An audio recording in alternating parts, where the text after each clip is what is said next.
আসসালামু আলাইকুম রহমতুল্লাহি ওবরাকাত। হামিদা ও মুসাল্লিয়া ও মুসাল্লিমা আম্মা বাদ। আলহামদুলিল্লাহ, আল্লাহ পাক রব্বুল আলমিনের অসংখ্য শুক্রিয়া যে পরওয়ারদিগারকে আলম আমাদিগকে এমনভাবে রিজিক পৌঁছায় দেন যে আমরা কল্পনাও করতে পারি না। কারণ রিজিকের জন্য আমরা এত বেচিন, এত হয়রান। তো বেশি বেশি রিজিকের প্রতি মেহনত করা, এটা মিলতেও পারে, নাও মিলতে পারে। তবে আল্লাহ যিনি তকদিরে রাখছেন ইনি তো মিলবেই। এই সমস্ত কথা তো কোরআন হাদিস দ্বারা প্রমাণিত। যেমন আল্লাহ পাক রব্বুল আলামিন বলেন, ওয়ামা মিন দাব্বাতিন ফিল আরদি ইল্লা আলাল্লাহি রিজকুহা। জমিনে বিচরণকারী জমিনে যত প্রকারের প্রাণী আছে, মিন দাব্বাতিন ফিল আরদ, সবার রিজিক দানের দায়িত্ব একমাত্র আল্লাহর উপর। রিজিক তো এভাবে পৌঁছবেই, কাফির হোক মুসলিম হোক, যে কোনো ধর্মেরই হোক না কেন, রিজিক বাধ্যতামূলকই পৌঁছবে। কারণ আল্লাহ তাআলা সৃষ্টি করার সময় রিজিক নির্ধারণ করেছেন। তবে কথা হলো, রিজিকের জন্য আমরা বেচিন হয়ে যাব না, অল্পে তুষ্ট থাকব, মিতব্যয়ী হব এবং সোয়াল করব না, অযথা সোয়াল করব না। এ ব্যাপারে আমি আলোচনা করতেছি। লিল ফুকারা আল্লাযীনা উহসিরু ফি সাবিলিল্লাহ লা ইস্তাতিউনা দারবান ফিল আরদি ইয়াহসাবুহুমুল জাহিলু আগনিয়া মিনাত তাআফফুফি তা'রিফুহুম বিসীমাহুম লা ইয়াসআলুনান নাসা ইলহাফা। ফকির, যারা দরিদ্র, যাদেরকে আল্লাহর রাস্তায় আবদ্ধ করে রাখা হয়েছে,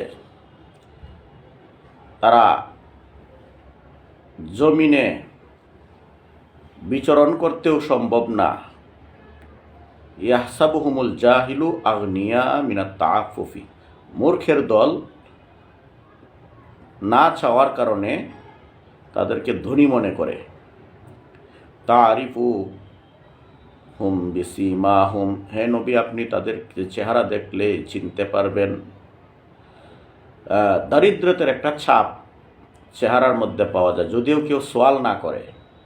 অনেকে আছে সোয়াল করে না, চায় না, এরা ভালো। তো এদের চেহারা দেখলে চেনা যায় সে দরিদ্র। লা ইয়াসআলুন নাসা ইলহাফা, লা ইয়াসআলুন নাসা ইলহাফা, তারা যাচনা করে, ভিক্ষা করেও বেড়ায় না। এদেরকে দিবেন। যারা অর্থশালী আছেন সমাজের মধ্যে, চিকিৎসার কাজে সহযোগিতা করবেন, খাবার দাবারের কাজে সহযোগিতা করবেন, তাদের আর্থিক অবস্থার প্রতি লক্ষ্য রাখবেন। যারা মানুষের কাছে হাত পাতে না আর তাদের নাইও। ওয়াল্লাযীনা ইযা আনফাকু লাম ইউসরিফু ওয়া লাম ইয়াকতুরু ওয়া কানা বাইনা যালিকা কাওয়ামা। যারা যখন ইসরাফ করে না, অর্থাৎ যে পরিমাণ অপব্যয় করে না, যে পরিমাণ দরকার ততটুকুই খরচ করে, ওয়ালা মিয়াকতুরু, কৃপণতাও করে না, ওয়া কানা বাইনা যালিকা কাওয়ামা। এই দুইটার মাধ্যমই হইল কি, এই দুইয়ের মধ্যেই হলো চলা। এই দুই পথের সঠিক পথ, এই দুইয়ের মাঝে চলাই সঠিক। কোন দুইটার মাঝে? যে অপব্যয়ও করব না, আবার কৃপণতাও করব না। কৃপণ হওয়া এটা তো কারণের স্বভাব, আর অপচয় করা এটা শয়তানের স্বভাব। যেখানে যা দরকার সেখানে তাই খরচ করব। এমন না যে একবারে অর্থ সম্পদ একবারে খালি জমা করি, নিজের প্রাণকে কষ্ট দেই। ঔষধের দরকার, ওষুধ খাই না, কষ্ট করতে থাকি। ভালো ভালো বাজার করার দরকার, এগুলো করি না, কষ্ট করি আর বলি থাকলে খাওয়া যাবে, এগুলো কাফিরের কথা। থাকলে খাওয়া যাবে, এগুলো কৃপণের কথা। হঠাৎ করে একদিন মারা গেলে খাওয়াও হলো না, বুক করাও হলো না, জমিনের জায়গায় জমিন পড়ে থাকবে। ওমা খালাকতুল জিন্না ওয়াল ইনসা ইল্লা লিয়াবুদুন। আল্লাহ বলেন, আমি তো মানুষকে সৃষ্টি করেছি, জিনকে সৃষ্টি করেছি আমার ইবাদতের জন্য। মা উরিদু মিনহুম মিন রিজকিন ওমা উরিদু আন ইউতিমুন। আমি তাদের কাছে রিজিকও চাই না, আমি তাদের কাছে খাবারও চাই না। আল্লাহ তাআলা আমাদের কাছে কি চান না? রিজিক চান না। চান কোনটা? যে আমরা তার ইবাদত করি, এটা তিনি চান। عن أبي هريرة رضي الله تعالى عنه عن النبي صلى الله عليه وسلم قال ليس الغنى عن كثرة العرض ولكن الغنى عن النفس غنى النفس। আবু হুরায়রা রাদিয়াল্লাহু তাআলা থেকে হাদিস বর্ণিত, যার অধিক সম্পদ তাকে প্রকৃত ধনী বলা হয় না, যার আসবাব সম্পদ বেশি আছে তাকে প্রকৃত ধনী বলা না। গিনান নাফস, বরং অন্তরের ধনী সবচেয়ে বড় ধনী। থাকলে কি হবে? খেতে পারে না, জমা করে তয় খালি, এটাকে প্রকৃত ধনী বলে না। প্রকৃত ধনীকে যে মিতব্যয়ী হয়, অর্থাৎ যেখানে খরচ করার যে পরিমাণ দরকার সেখানে তা খরচ করে, ইসরাফও করে না, অপচয়ও করে না, আবার কৃপণতাও করে না। আন আব্দুল্লাহ ইবনে আমর রাদিয়াল্লাহু আনহুমা আন্না রাসূলুল্লাহ সাল্লাল্লাহু আলাইহি ওয়াসাল্লাম قال قد أفلح من أسلم ورزق كفافا وقنعه الله بما آتاه। সে তো সফল হয়ে গেছে যে মুসলমান এবং যথেষ্ট পরিমাণ রিজিক আছে, অল্পে তুষ্ট, আল্লাহ যা দিছেন এতে সে খুব খুশি সন্তুষ্ট, সেই সফল। ওয়ান হাকিম ইবনে হিজাম রাদিয়াল্লাহু আনহু قال سألت رسول الله صلى الله عليه وسلم فأعطاني ثم سألته فأعطاني ثم سألته فأعطاني। হাকিম ইবনে হিজাম রাসূলের কাছে একবার কিছু চাইলেন, তো রাসূল দেওয়ার পরে আবার চাইলেন, রাসূল আবার দিলেন। এভাবে 3 বার চাইল, রাসূল 3 বারেই দিলে। দেওয়ার পরে নবীজি বলতেছেন, ইয়া হাকিম, এটা আমরা অনেক সময় আছে না, দেখেন কিছু কিছু মানুষের স্বভাব আছে, একবার দেয়, কিছু দিলে এটা কি করে নিয়ে পকেটে রাখে অথবা অন্য কেউর হাতে দেওয়া পরে আবার চায়, আমি পাই নাই আমারে দেন, আমি পাই নাই আমারে দেন, এমন করে কি না? এরকম করে বিশেষ করে মসজিদ মাদ্রাসা দেখেন যে যখন কিছু বাটাসিরা হয়, বাতাসা জিলাপি দেওয়া হয় না, তখন এক শ্রেণীর লোক আছে ফায়াও কি করে লুকায় নেয়, লুকিয়ে পরে আবার চায়, আমি পাই নাই। এরকম মানে বিষয়টা এরকমই ছিল।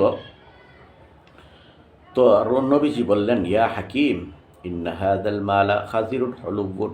এই যে মাল, এই যে সম্পদ, এগুলা কিন্তু সবুজ আর মিষ্টি, সবুজ আর মিষ্টি, দেখতে খুব ভালো লাগে, মিষ্টি, অর্থাৎ এর প্রতি মানুষের আগ্রহ খুব বেশি।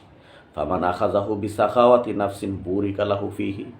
যে ব্যক্তি লোভবিহীন অবস্থায় নিবে তার মালের মধ্যে বরকত দেওয়া হবে। ওয়ামান আখাযাহু বিআশরাফিন নাফসি লাম ইউবারাক লাহু ফীহি। আর যে ব্যক্তি লোভ লালসার সাথে নিবে তার মালের মধ্যে বরকত হবে না। ওয়াকানা কাল্লাযী ইয়াকুলু ওয়া লা ইয়াশবাউ। তার উদাহরণ তো ওই ব্যক্তির মতো যে খায় কিন্তু তৃপ্তি পায় না। আল ইয়াদুল উলিয়া খায়রুম মিন ইয়াদিস সুফলা। উপরের হাত নিচের হাতের তুলনায় উত্তম। উপরের হাত মানে দাতা, আর সুফলা মানে যে সোয়াল করে, গ্রহণ করে, উত্তম হইল উপরের হাত, দাতার হাত। ক্বালা হাকীমুন কুলতু ইয়া রাসূলাল্লাহ ওয়াল্লাযী বা'আসাকা বিল হাক্কি লা আরজাউ আহাদান বা'দাকা শাইআ হাত্তা উফারিকাদ দুনিয়া। হযরতে হাকিম বলেন, হে আল্লাহর রাসূল, আপনাকে যিনি সত্যরূপে প্রেরণ করেছেন ওই সত্তার কসম খেয়ে বলছি, আর কোনোদিন আমি সোয়াল করব না, যাচনা করব না, ভিক্ষা করব না, কারো কাছে কিছু চাইব না দুনিয়া থেকে বিদায় হওয়া পর্যন্ত। ফাকানা আবু বকর রাদিয়াল্লাহু আনহু ইয়াদউ হাকিমান লিউতিয়াহু ফায়াবা আইয়াকবালা মিনহু শাইআ। আবু বকর রাদিয়াল্লাহু তাআলা আনহু যখন খেলাফত লাভ করেন তখন হাকিম ইবনে হিজামকে ডাকলেন কিছু দেওয়ার জন্য, অর্থাৎ তাকে দেওয়ার উপযুক্ত, তিনি হয়তো দরিদ্র শ্রেণীর লোক ছিলেন। তখন দিতে গেলে আবু বকর রাদিয়াল্লাহু তাআলা আনহু যখন ডাকছেন দেওয়ার জন্য তিনি নিতে অস্বীকার করলেন। তারপরে যখন উমর রাদিয়াল্লাহু তাআলা আনহু খেলাফত আসলো, ইন্না উমারা দাহুল ইউতিয়াহু, উমর রাদিয়াল্লাহু তাআলা আনহু তাকে ডাকলেন দেওয়ার জন্য। আল্লাযী কাসামাহুল্লাহু লাহু ফি হাযাল ফাই, ডাকলেন যে এই গনিমতের মধ্যে আল্লাহ যে অংশ তোমার জন্য নির্ধারণ করেছেন এটা আমি তোমাকে দিতে ডাকছি। ফায়া বা আখাযাহু আইয়া আখাযাহু, তখনও তিনি অস্বীকার করলেন, নেন নাই। ফালাম ইয়াজরা হাকিমুন আহাদান মিনান নাস, জীবনে কোনোদিন আর সওয়াল করেন নাই বাদান নবী সাল্লাল্লাহু আলাইহি ওয়াসাল্লাম, নবীজির পরে হাত্তা তুফিয়া, এভাবেই তার ইন্তেকাল হয়েছে। আল্লাহ তাআলা আমাদের এই হাদিসের উপরে আমল করার তৌফিক দান করুন। অপ্রয়োজনে সওয়াল করব না, অপ্রয়োজনে সওয়াল করব না। মনে রাখতে হবে দাতার হাত উত্তম, গ্রহণকারীর চেয়ে আল ইয়াদুল উলিয়া খায়রুম মিন ইয়াদিস সুফলা।